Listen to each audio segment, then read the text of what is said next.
What's shaking? Welcome back. I'm Rick Jordan, and today we're going all in. I have a return guest today who needs no introduction, except that you need to go back and listen to the episode for part one, because there's some things in his career that we didn't go through that we're going to today. You know, because he's been an NCAA Division I college basketball player, a Citadel cadet, a SWAT Team Hostage Negotiator, which is one of the things we're going to talk about today, and also the author of Sustainable Excellence, 10 Principles to Living Your Uncommon and Extraordinary Life. Terry Tucker, welcome back. Thanks, Rick. I'm really looking forward to talking with you again. Right on, man. So there's this thing that, before we press record that I had in my head, and I'm going to throw it at you right now. Cool. So we were, first, it's really good to have you back. I really need to say that because I remember our energy and just amazing vibes, man. Just incredible conversation. It was fun. For sure. And for real, everybody listening, go back and listen to part one of this. The link will be in the show notes, and it just a phenomenal conversation. So one thing, Terry was a basketball player, NCAA Division I, and we were having an offline conversation about, I was looking for notes because I was like, where did we end up from the last show? And where do we need to go in? Because it's usually like, oh, we didn't get to this, right? And this is really good. We should have a part two, which is why we're here today.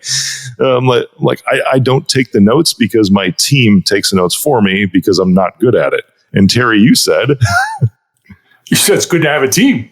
Exactly. Right on. And here was the concept that I thought that I refrained from saying before we hit record, which is there's a principle that I believe in. While it's generally accepted that it's good to work on your weaknesses, and I would say, especially in like personal development and all that, I would completely agree with.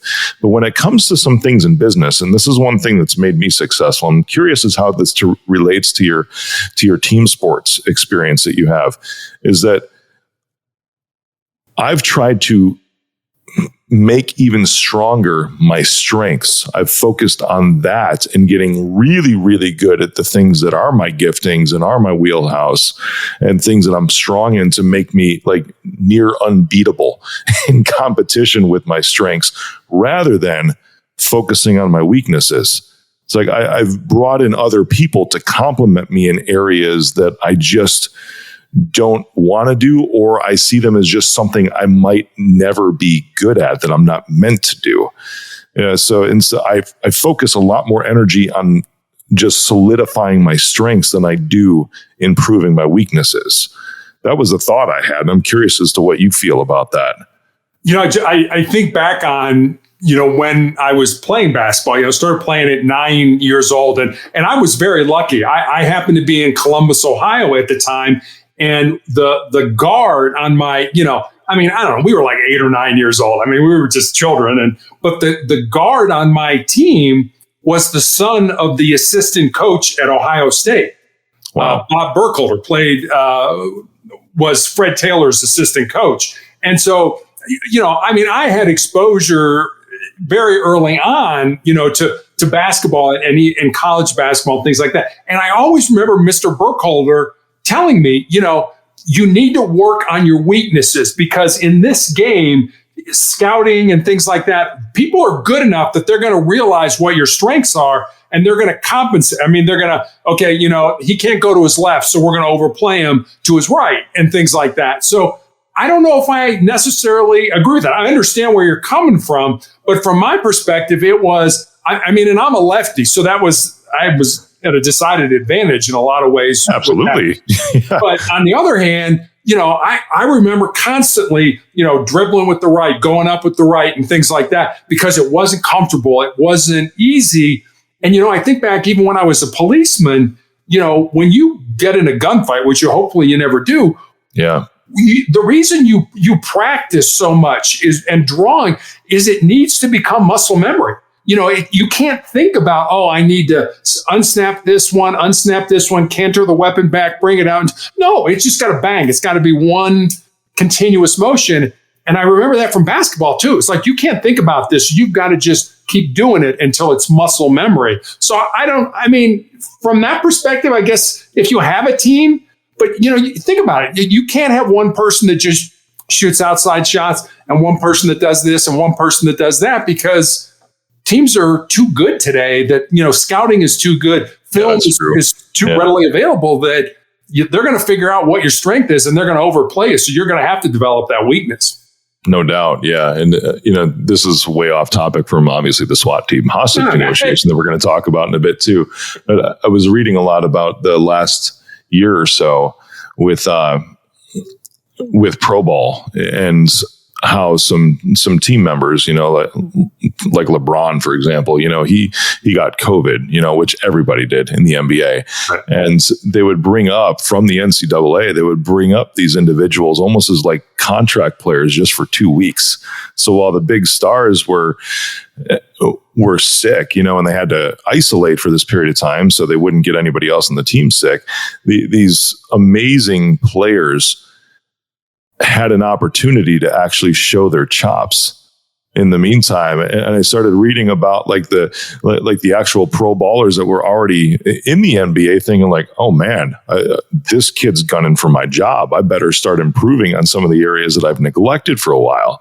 And you saw like these freshmen in college and all of a sudden literally standing next to LeBron in a game, and just, it was like their moment to shine. And some of these kids even got like year-long contracts out of it too, because they saw that there was hunger. The coaches saw that there was hunger in these young individuals that surpassed those that were already on the team.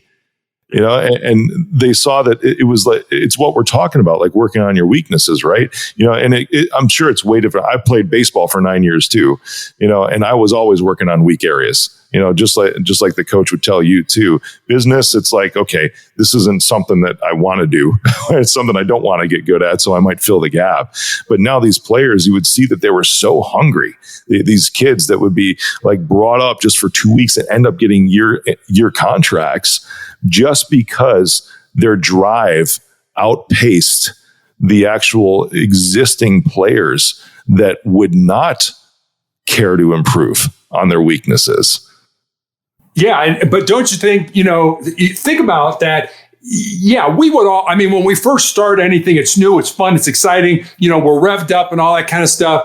And then you're 20 games into it and you're traveling at 3:00 in the morning and, all that kind of stuff. Where I like to see the differentiation, I remember the story I heard about Kobe Bryant, and again, I think this is what differentiates elite premier athletes from, good NBA players is I remember a story that, Bryant went up for a shot, got hit on the elbow, missed the shot, Lakers lost the game. Ref didn't call a foul. And so they went in the locker room, had their after game talk, and Bryant put on his practice gear, grabbed a manager, went to the practice gym and said, all right, I'm going to shoot hundreds of shots now. And every time I do, I want you to hit me on the elbow. Every time I want you to hit me on the elbow. And that's the difference between, I think, an elite athlete and a good NBA player. And it's that this may never happen again, but if it does, I'm going to be ready for it. I'm not going to miss this the second time. And it's keeping that drive going, 80 games, 90 games, 100 games into the season. And when you listen to these, I was listening the other day to the news and I forget who was talking. And he's like, yeah, the regular season, we just got to get through it so that we can get to the playoffs. And it's like, oh my God. Wow. Yeah. And I'm like, and they were in the playoffs. I had somebody on Minnesota, I think, like that. And it was like, really? That's your attitude? I just got to get through this so that, the season really starts when we get to the playoffs. Wow. Like, I hope not. Yeah, no kidding. That's time to hone everything up, man, to get focused and to bond as a team and get closer and know what everybody's good at, know who you can depend on and what type of circumstance. Yeah, for sure. Because then, it's who was that? What team was that? I want to say it was somebody on Minnesota. I was watching ESPN. Well, it's Minnesota. No offense to my friends. You said that. I did. My wife's from Minnesota, so I'd be in big trouble. They're not exactly known for a lot of their sports. True. They were at one point in time. The Minnesota Twins for baseball, they were a force to be reckoned with at one point in time. But I'm talking like 20, 25 years ago. Yeah. just like, who knows, they'll come back, because for the longest time, I mean, I'm in Chicago, right? The Cubs were just like an afterthought for many years, and prior to just a few years back, it was like the last World Series that they won was 1915 or 05 or something like that. It was like 100 years, man. So whatever, maybe Minnesota will come back. Love you, Minnesota. Thanks. There's some unfollows going on. Yeah, I was going to say, I'm not listening to this guy anymore. No, really, I love you. Yes. See, this is why we're having an episode 2, because this is the kind of vibe that we have. I like it. Right. My dad used to always be like, candidate, you're not a candidate. Get out of here. Yep. That's awesome. Thanks for diving into that with me a bit. Because, I mean, you talked a little bit about when you're a policeman, right? And how you would have to practice your draw a lot. And I had a private security agency for 4 years.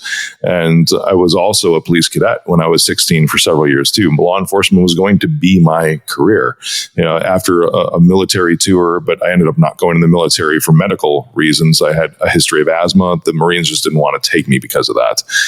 Just interesting lines they draw. Mm-hmm. But I remember in trainings, as you were talking about like muscle memory, right?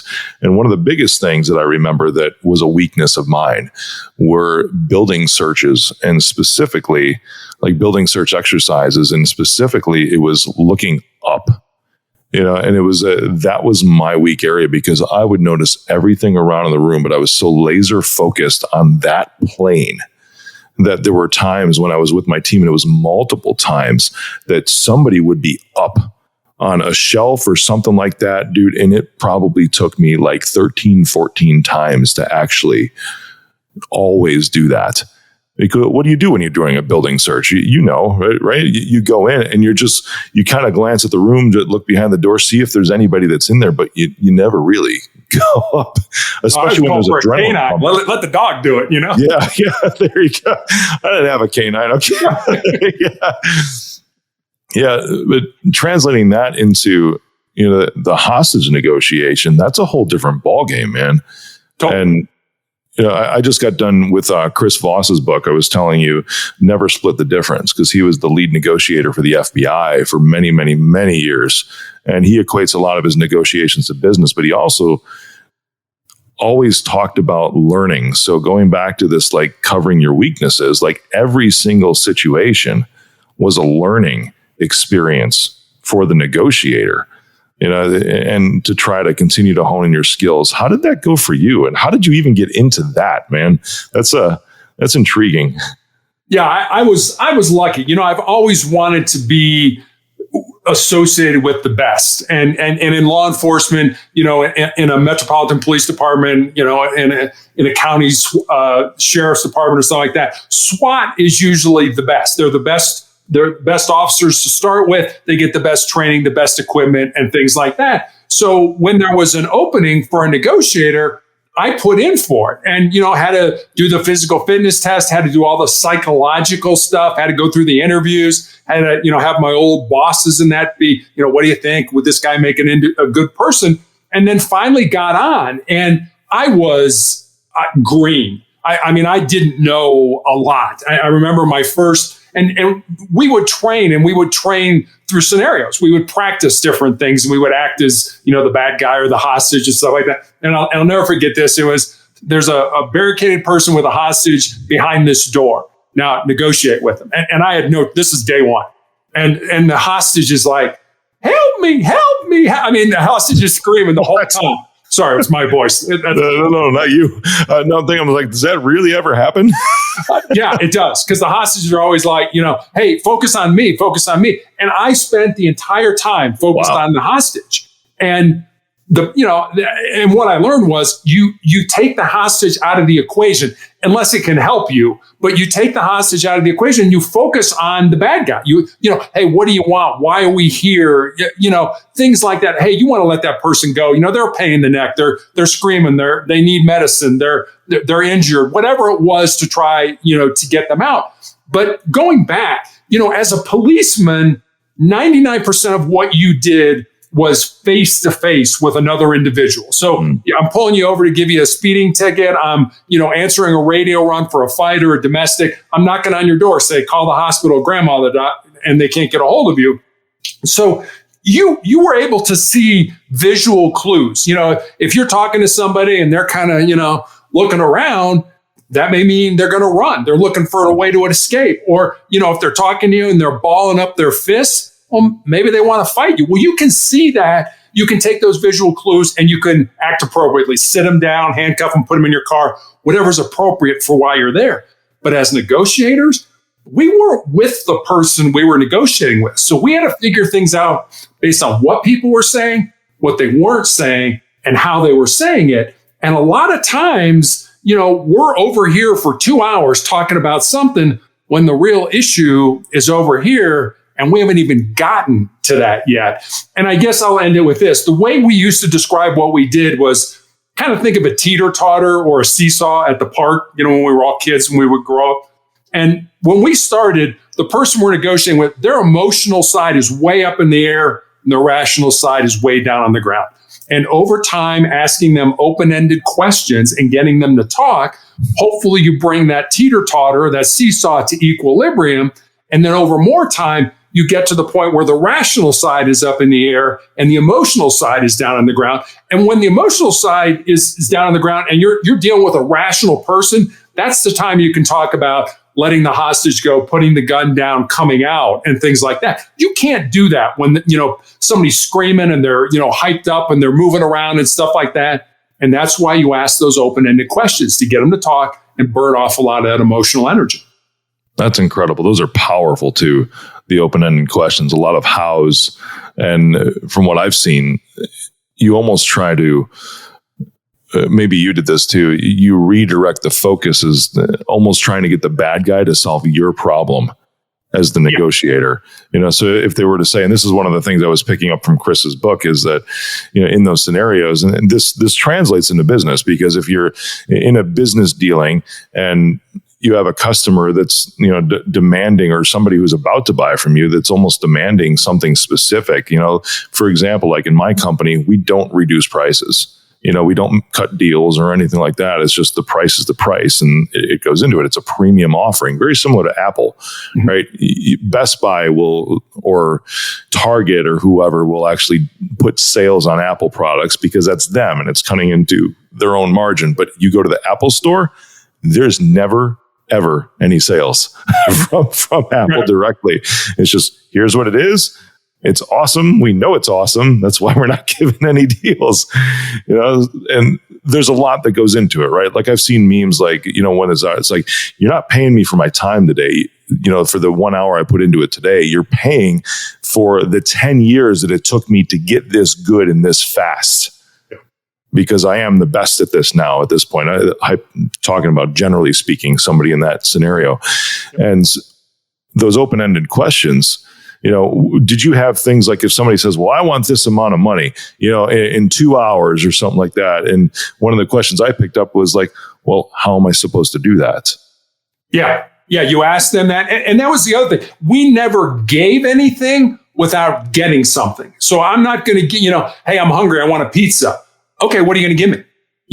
There was, and I think the overarching thing of all this, what you're doing is creating a relationship as a hostage negotiator and a hostage taker or a barricaded subject. You're creating a relationship, just like a husband and wife or a boss or subordinate or, parent, child, whatever it is. You're creating a relationship. And the overarching thing that I always took away from this is one word, and that word was trust. And we had to develop or build trust with that person. And there were a lot of times where people would say, okay, I'll come out, but you got to promise me I'm not going to go to jail. And we would have to say, well, when you do come out, you are going to go to jail. But then we would deflect the conversation to something more positive and try to take and the reason we did that, it's not that we didn't try to use it to our advantage, but there was a good chance that a year from now or 2 years from now, we'd be right back here negotiating with that same person. And if they ever felt we lied to them, then we were done. It's kind of like, you go out and you have an affair on your wife. She may forgive you, but she's never going to forget. She's never going to be in a situation where, oh yeah, I trust Terry again. And that's the same way when you're negotiating with somebody. If you don't have that trust, if you don't have that relationship, you got to bring in another negotiator. You've got to bring somebody else in because they don't trust you. And there's nothing you can do that is ever going to get past the fact that they, nope, don't want Tucker here, get lost because I don't trust him. He lied to me the last time. So trust was a huge part of what we did. Did that ever happen on like the first engagement was something to where you had to swap out negotiators halfway through? Yeah. What would cause that? I don't like, you're trying to connect on some level. And that was the hard part about negotiating. So if somebody said, I'm trying to think of an example. Somebody said, I am, expletive, whatever at my wife. And you said, oh, you seem a little mad. You totally missed what they just said. You have to get down in the weeds, in the mud with these people. I mean, you have to get down on their level. And that's a hard thing to do, but it's an exhausting thing to do. But you have to, when they say something to you, the easiest thing to do, if you don't know what to say, is to parrot back what they said and put an emotion to it. So, it's like, oh man, you're really pissed off at your wife, aren't you? Yeah, I really am. Now you're developing that relationship. Now he gets me. I understand. So if you're negotiating and you're not developing that relationship, like, yeah, this isn't working. We got to switch you out for somebody else because they're just not resonating with you. For sure. And it's negotiators are still human too. And I'm sure you saw some emotions rise up in some as well, which emotion is not supposed to be in it, which is interesting because when you parallel that to business, right? I mean, founders, CEOs, it's a different story. I mean, this is literally my life, but I've had to even train myself over time in those kinds of business dealings. I mean, if it's a potential investor or whatever, because it's numbers at that point. And it's sort of just if you want to call it a game, but it's to where when you're talking with somebody, it's like when you take the emotion out of the negotiations, you can pay attention a lot better. Because you're not clouded by anything that you're thinking. Because what I've found anyway is that when you start to derive conjecture as to what they're thinking right then and there without something that they directly told you, that's where you can get yourself into trouble and you start almost trying to predict the future. Yeah, what do they say? The best salespeople are not the ones that are the best talkers. They're the best listeners. And that's what we were as negotiators. You had to be like, hey, am I hearing you right? Are you saying, and then you would parrot back to them. And if you were wrong, I mean, they would be like, no, you idiot. That's not what I mean. This is what I mean. This is, oh, okay. Sorry. I thought you were talking about something else. But that's the difference between listening to respond versus listening to understand. And, society right now is kind of at the point where we're just listening to respond. Hurry up, Rick, say what you're going to say because I want to get my 2 cents in versus, oh, Rick, okay. I may or may not agree with what you said, but okay, help me understand that. Where are you coming from that? When we're in that kind of a relationship, we can get all kinds of things done because now I'm like, oh, okay, I get where Rick's coming from or Rick thinks, well, hey, Terry wants to understand where I'm coming from. Again, you're developing that relationship. And if you've got that relationship, I'm much more willing to do business with you as opposed to, you're just here to get money from me. You don't understand me. You've got to understand me. Just like we had to try to understand the person. And, there were a lot of times, there was a movie in the 90s called The Negotiator. I don't know, Samuel L. Jackson. Jackson, yep. And it's like, he does everything. He's like Superman of negotiating, and when I go on podcasts, people ask me, is that the way it is? I'm like, no. So I may be negotiating, but there's another negotiator sitting right next to me, listeing to everything that's going on. Not saying anything. Of ears. Yeah, for sure. And then there's 3 or 4 other negotiators kind of out working the crowd, doing their, intelligence, explain this to me. Why are we here? So you may get a note from the person sitting next to you that says, don't talk about his mother. Because the reason we're here is because he had a big fight with his mother. So you don't want to inflame that. So don't talk about his mother. So it, just like in business, it's a team effort. It's not like, hey, I go in and I'm the closer. Well, yeah, but all the people who came before you, all the people who did the due diligence, and talked to other competitors and talked to other people. Now I'm prepared to close because all these other people did their work. That's so awesome. Everything comes full circle, doesn't it? It does. I do really love the parroting method too, because I've used that in sales engagements. I've used that in just customer relations. I've used everything. I'll even use it in like a form of a question. So in like your example, like, man, I'm really pissed off at my wife. I'll repeat like the most important 2 or 3 words in that sentence in the form of a question, like your wife. And like even like a downward tone of voice. By the way, everyone listening, Terry's dropping gold on this on this podcast today. It's awesome. This is going to help you close any deal and also better all of your relationships by even if you just pick up parroting. That's it. That's literally it, right? So it's like, oh, your wife. And even the downward inflection is like tactical empathy. They can hear it in your voice. I'll do this in sales engagements where it's like, you know what? Those last guys that we worked with, I never felt like we were safe. Safe. I'll repeat like one word because one word. Yeah. Yeah. And then you just pause and you let the air fill with silence. And it's almost like they feel compelled to expound on what they just said and give you more information without you actually having to pull it out of them. And that's a huge point you just made there. And that was something that I had to learn, and most of us had to learn the importance of or how to use silence to your benefit. Because when you're talking to somebody, and their emotional end is way up in the air and they're, you're asking questions, they're burning off that emotional energy, and then they stop talking and you get that. And we don't like that. It's uncomfortable. Somebody wants to fill it.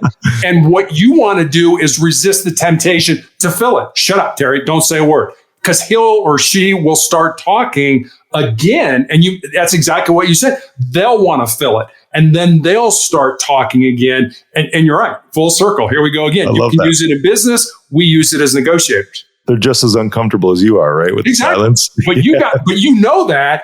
And they don't realize the psychology that's going on. So you don't say anything. Or like you said, you just say one word. Really? I love it.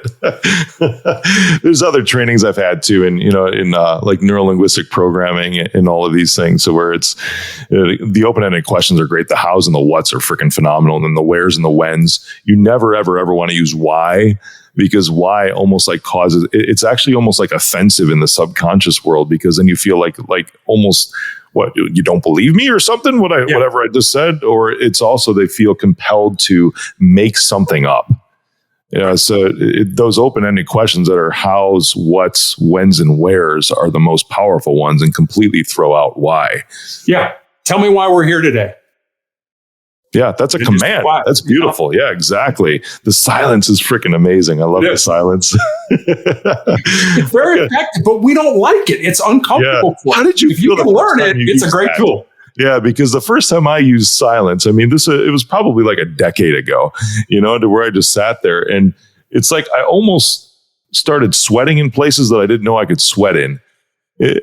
And what seemed like 18 minutes, was actually more like 4 seconds of silence. That's it, until they started talking. And then I was more like, oh, thank God. As soon as they began, the same time, I was like, it works. Oh my God.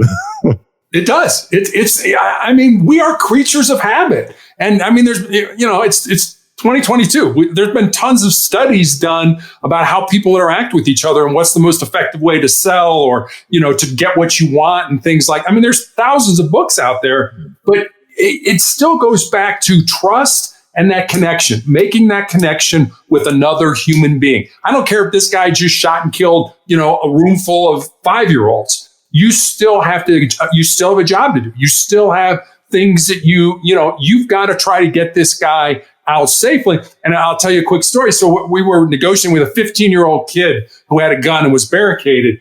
And we had done everything. We had known, I was like, I'm doing everything and we're not working. So we told the kid, we're like, hey, we'll call you back. We hung up. We got together kind of, in a big huddle. It's like, I don't know. What do you think? What do you think? What do you think?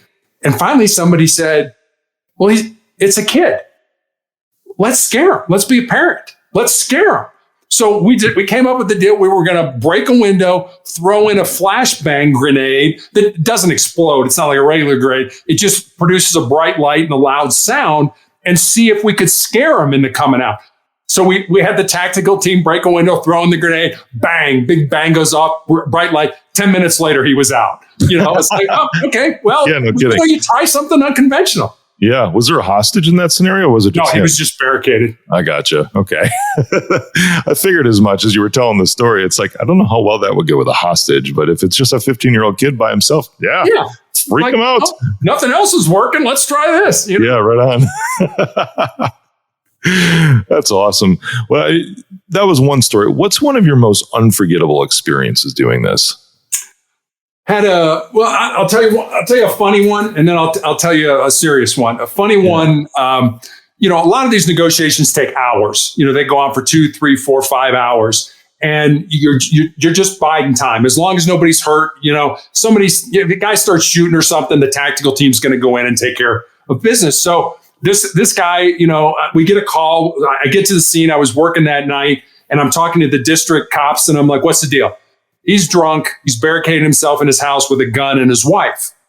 Okay. So do you have him on the phone? Yeah, we do. So let me talk to him. So I start talking to him, and you almost never, within the first few minutes, ask somebody to come out or ask somebody to do something. You want to burn off a lot of energy. So, but I just had a feeling with this guy. I talked to him about 15 minutes, and I said to him, "What would it take for you to come out?" There was this like pregnant pause, and he's like, "Give me a beer." I said, "If I got you a beer, I'd have your word that you would come out." He said, "Do I have your word that I could drink it?" And I said, "You have my word." He said, "Then give me a beer." So I gave $5 to one of the district guys. I said, "Go down to the store and buy a beer." And the tactical team put it on the front porch. And I called him back and I said, "Your beer is on the front porch, but you don't get it until your wife comes out. You put down the gun and you come out." He's like, "I still have your word that I can drink it." I said, "You still have my word." All of a sudden, the front door flies open. Here comes his wife. Here he comes with his hands up. We handcuff him, let him drink his beer. Off to jail he goes. So that was. You still held up your end of the deal, though. We did. Even after he had handcuffs. We're not lying. You still held up. Yeah. Yeah. I told you could drink the beer. You can drink the beer, but then you're going to jail. So that was kind of a funny one. A serious one that I still remember this one. Started about 8 o'clock at night. This guy wanted to kill himself, wanted to commit suicide. So he slit his wrists, and that didn't work. And then he thought it was a good idea to turn the gas on in his stove and stick his head in the oven. I didn't quite get that one, but that didn't work either. I've never heard of that. Well, yeah, I hadn't either. And so then he gets a gun, and he calls one of his relatives. And one of his relatives calls the police, and we get there, and I'm talking to him. And it's probably 4 o'clock in the morning now. And he's like, and we had developed a good relationship. Things were great. I was excited that he was going to come out. And he's like, I'm really tired. He said, "I'd like to come out." I said, "Good." I said, "Do that." I said, "Just put the gun down." I said, "Take the phone, go outside. And when you get out there, just do what the tactical guys tell you to do. I'll come down to the scene and we'll talk face to face some more." He's like, "I'd really like that." It's like, "Okay, but don't hang up the phone." So what's he do? Hangs up the phone, because we're conditioned at the end of a phone call to hang up the phone. Yeah, so we're conditioned to do that. So I didn't think much of it. But about 15 seconds later, one of the tactical guys comes on the radio. He's like, "We heard a gunshot." I thought, you got to be kidding me. All this and you shot yourself. He did. Shot himself in the head. But he shot himself at an angle where the bullet went under, like right in the temple, went underneath his skin, around his scalp, and out the other side. Never penetrated his skull, never got to his brain. And I'm thinking, 3 times you tried to kill yourself tonight. That's God saying, ain't your time. Yeah, no kidding. Not coming up. But he survived. He lived. And, I don't know whatever happened to him, but it was just one of those things where I put a lot of emotional energy into it, and I felt good about it. And then it just went to hell in a handbasket, just like that. And he shot himself. Fortunately, he didn't kill himself, but sometimes you do the best you can. And I'd say 90% of the time, we were able to get the person out safely, but about 10% of the time, they chose to end their life. And I don't mean to sound callous or crass with this, but I never lost any sleep over that because 1, I knew I had great training. 2, I knew I worked incredibly hard to get this person out. And 3, think about it. What we were probably dealing with had been festering for, 10 years, 20 years, 30 years, 40 years. And you're supposed to come in sight unseen, not knowing this person, and resolve it peacefully. I mean, that's a big ask on any day. But in that regard, it was like, look, I'm doing the best I can. It's up to you whether or not you want to see tomorrow or not. Yeah, no kidding. Wow. You're touching on another topic here that I think we could probably use as our final topic here today. And that's the one of failure. Because as you're going through, it's like you never lost any sleep over that. So it was like 1 out of 10, right? You could take a look back, reflect, and be like, I had a 10% failure rate, out of everything that I've ever done, but I still had my great training. I never lost sleep over it. Did it take you any sort of self-growth or reflection to get to that mindset? Because I know for me that it did, and I still see this with a lot of people that I speak with, is that it's 2 things. One, they dwell on past failures, as almost like a reason not to move forward from where they're at right now because they don't want to fail again. Or somehow or another, maybe they've had a lot of successes and they're perfectionists, right? And they're so scared to mess up or fail on just even one little part of it. Like in your case, like 1/10, 10%, but still, it's like if the project is 90% good, if it's business, if it's whatever, or a marriage, but you're thinking, well, I'm going to mess up at least a few times. And they might not have had any previous experience with that situation, but yet they won't move forward because they're just afraid of failing and how that's going to mess up their life or mess up other things. So it's like dwelling on past failures and then also not moving forward because you feel like you just might not do it the right way. Yeah, I mean, I think the road to success is paved with failure. I mean, there's nobody who's been successful in life that hasn't failed, I think, in some way, somehow, at some time. Yeah. And, I think part of being able to have failure or to deal with failure is you have to be grounded in something. You have to believe in something that's bigger than yourself, whether it's God, whether for me, it was, there was always, after we had a call up, it's like, hey, let's go out to the bar. Let's go out to, and for me, it was like, no, I don't want to go get drunk. I don't want to, do that kind of stuff. I want to go home because my family grounded me.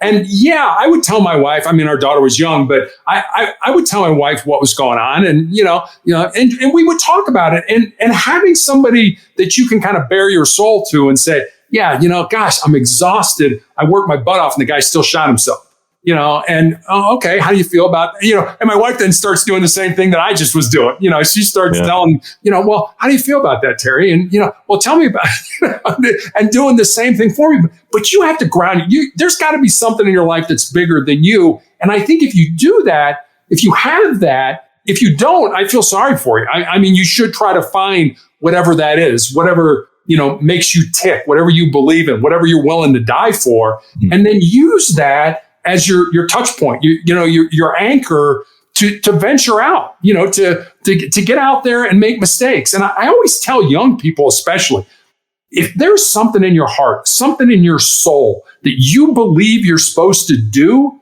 but it scares you, go ahead and do it. Because at the end of your life, the things you're going to regret are not going to be the things you did.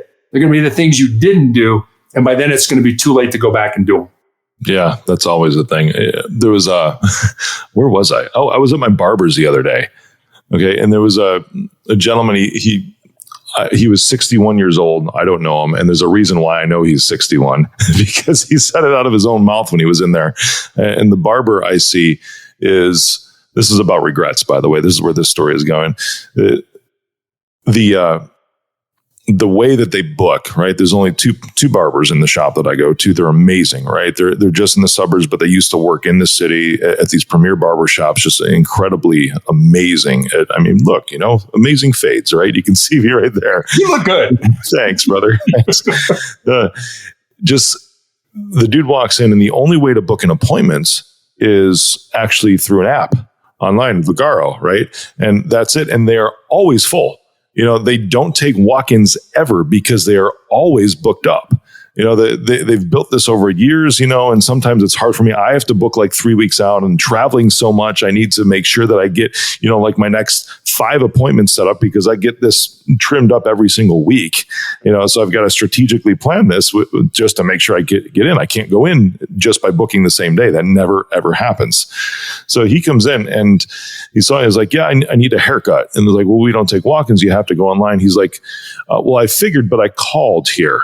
And your voicemail's full. And so they're like, well, we don't check that. The only thing we do is we text message reminders to people. That's it. Because otherwise, you just go online and book with the Vagaro app. And then he goes, well, I'm 61 years old. So I'm a little old school. And the guy he was belligerent. And was not very friendly at all with these individuals. And you could tell, and I'm sure you saw this in law enforcement too, you could tell he was already in a mood when he walked through the door by his body language, and was just there looking to just rail somebody. That's it, verbally anyways, And then when he was standing there like, well, it's no problem. We have people that stop in here and we can book the appointment for you. When you walk in here, not a big deal. So they offer that, like, just wait a couple minutes. I'm going to finish up with the cut that I'm doing right now, and then I'll help you book an appointment. So it might have been like 10 minutes. Remember that whole, like, it seems like an eternity thing, but really it's a short period of time. It was probably like 90 seconds that he waited. That's it. And then he just said, F it, and walked out the door. That's it. And one of them was, she's 24 years old, something like that. And it's a dude and a woman who cut hair there. I get it done by both of them. And she's like, I hate old people. I'm 61. I don't feel old. So yeah, right on. But this is what I'm thinking, and I'm there, and even on this show, it's like the demographic that listens to my show all in right now, the crowd that I resonate with the most are those that are between 18 and 25. Mm-hmm. It's just a passion, a heart that I've always had, because I know what I went through when I was that age, and I don't see things any different. It's a tough time because, it's a time where society expects a lot of decisions from you that are supposed to affect the rest of your life, which I think is asinine. I agree. It's ridiculous. But when I talk, I'm like, Liz, it's okay. I'm like, that dude obviously has a lot of regrets in life. Because you could just tell what's going on. And it's like, he's gotten to the point, and I'm like, I remember my grandmother who would always want to stay up on the latest stuff. I've known elderly people that are in their 80s and 90s and even approaching 100 that would jump on computers and always try to learn the latest things that were there, and it's so interesting because I would see them and they're like so fulfilled and able to look back in their life and smile at certain things. Of course, they would mess up and they had the failures like we talked about too. But this was a dude that obviously had some regrets. You could just see it on his face. Like, he doesn't ever have a good day. And it's by his choice too. Right. And then also I'm talking with Liz, who's 25. Thanks for letting me monologue for a bit too, because this really grabbed my heart, man. Because I was able to even coach her on the spot. And I'm like, so many people, and I said this on a solo podcast, so many people die at age 25 and aren't buried until 75. And still, at 61 years old, that dude still probably has like a good 20 years left. And he still absolutely can do something right now. He can't make up for what he didn't do already, but he still has an opportunity to do something else that he wants to right now. There's no age limit from when you can start. There's also no age limit at the beginning from when you're supposed to be able to start.